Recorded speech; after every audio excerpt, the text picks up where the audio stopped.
भगवान गणेश जी का गोबर से, गाय के गोबर से, गाय के गोबर से उसमें थोड़ी सी मिट्टी मिला लें और भगवान गणेश जी की प्रतिमा बनाएं और उसके बाद 5 बुधवार तक पूजा करना है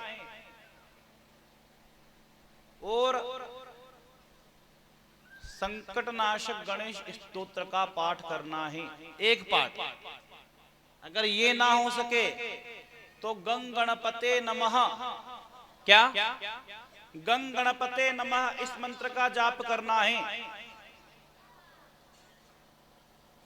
उस प्रतिमाकर को बना करके 5 बुधवार तक उसको पूजना है, उसकी पूजा पाठ करना है और उसकी पूजा पाठ करने के उपरांत 5 बुधवार तक व्रत रखना है। हो सके तो पूरा ही उपवास करना है, या ना हो सके तो एक टाइम का भोजन करके भी आप ये व्रत कर सकते हैं। और नियम ये है उसका कि जिस प्रकार आप वो मूर्ति बनाते हैं, प्रतिमा बनाते हैं, उसकी एक छोटी सी सुपारी और होती है ना पूजा की सुपारी, एक सिक्का रखना है, उसके ऊपर वो सुपारी रख के भगवान के सामने अर्पण करना है और भगवान गणेश जी महाराज को पुष्प आदि से पूजन कर गंधाक्षत से पुष्प करके पूजा करने के उपरांत भगवान गणेश जी को गुड़ का नैवेद्य लगाना है। काय का?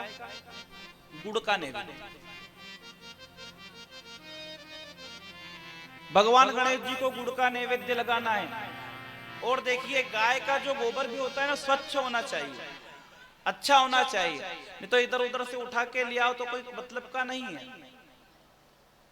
तो व्यवस्थित गोबर को लेकर उसके अंदर मिट्टी मिला करके उसकी प्रतिमा बनाएं और प्रतिमा को बना करके भगवान की सुबह प्रातः काल में पूजन करें, भक्ति और भाव से, मन से, भक्ति भाव मन से पूजन करें। और दूसरी बात, गुड़ का नैवेद्य लगाएं, सिक्का ले, उसके ऊपर सुपारी रखें और भगवान को नैवेद्य लगाकर जिसका विवाह करवाना हो, और ये व्रत किसको करना है? माताओं को। किसको करना है? माताओं को ये व्रत करना है।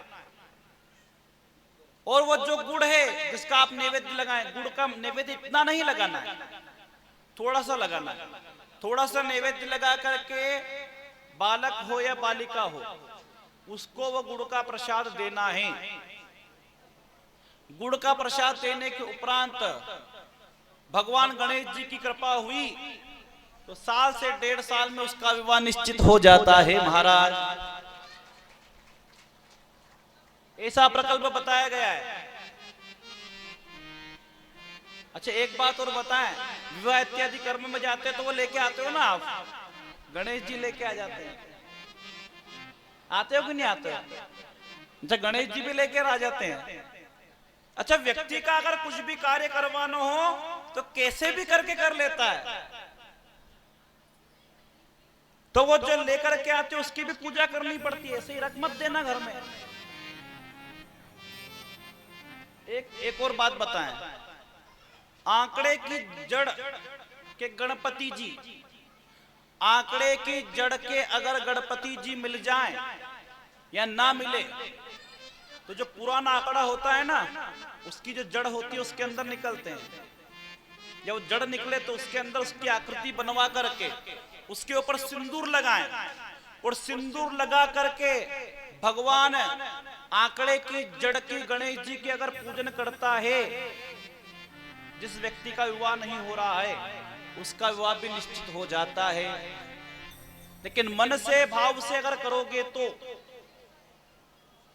छोटी से छोटी पूजा और बड़ी से बड़ी पूजा जब आप लाभ करेगी, तब आप मन से और भक्ति से करोगे तब।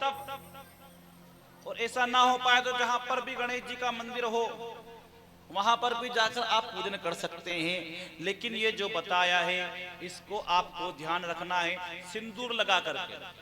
मूर्ति आती है उसको सिंदूर लगा देते हैं। सिंदूर लगाने के बाद उसकी पूजन करने से व्यक्ति को जो मन चाहे वो फल प्राप्त हो जाता है।